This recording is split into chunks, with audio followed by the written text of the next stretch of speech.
My name is Bryant. I'm 17 years old, and I've been lucky enough to live not only in different parts of the United States, but Europe as well. My father played professional basketball. He played for the Philadelphia 76ers, Houston Rockets, and the San Diego Clippers. He played professional basketball for 8 years, and after his 8th year, he decided that it would be best for him to move on and to take his talent elsewhere.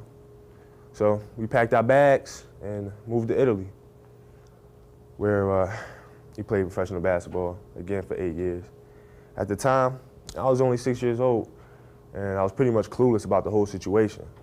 But my parents basically told me, Kobe, you're going to an Italian school, we want you to learn a new language, and when you're young, you just basically do whatever your parents tell you to do with no questions asked.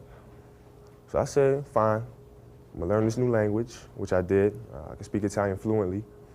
And I met a lot of new faces, a lot of interesting people, and Italy became my home. My heart is there, and my heart will always be there. So it's very hard. My father told us that he's retiring from the game of basketball and that it was time for us to come back to America. I didn't want to come back, and my sisters didn't want to come back.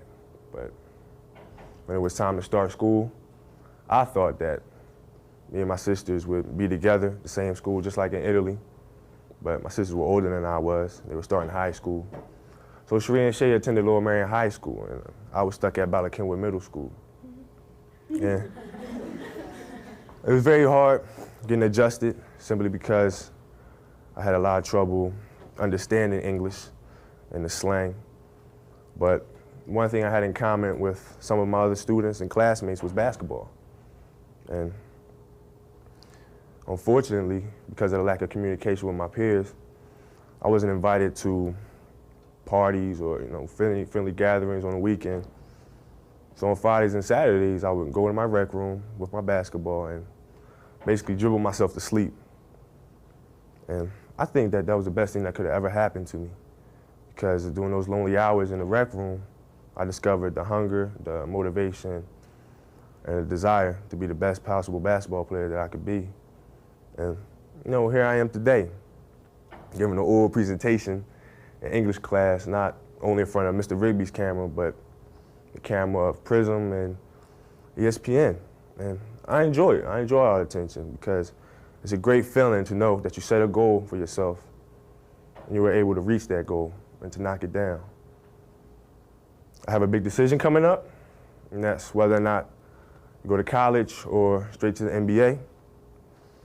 The thing that bothers me the most about this decision is when I'm walking down the street, I'm walking in the mall, going to get a hat or something, and somebody I've never, ever seen before comes up to me and tells me what they want me to do.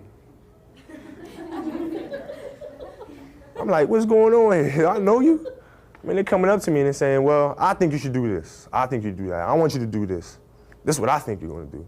And I'm just sitting there listening like, oh, okay, nice, thank you. Okay, nice meeting you, bye-bye. But, it comes with the territory, and I move on and I understand that. I've admired a lot of people such as Magic Johnson, Michael Jordan, Emmitt Smith, and entertainers such as Michael Jackson and Janet Jackson. But the two people that I admire the most are my mother and my father, because when things were going great or whether things were going bad, they were always there for me.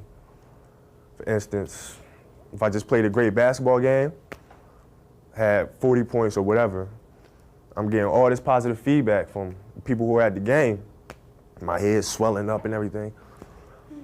My parents would be the first people to tell me, hey, look, you played a great game, but there's no need for your head to get all big.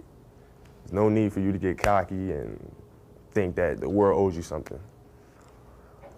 But at the same time, when things are bad, things are going bad, they would come up to me and say, hey, there's another day, the sun will come out tomorrow. It's time for you to move on and go for bigger sights, set some bigger goals.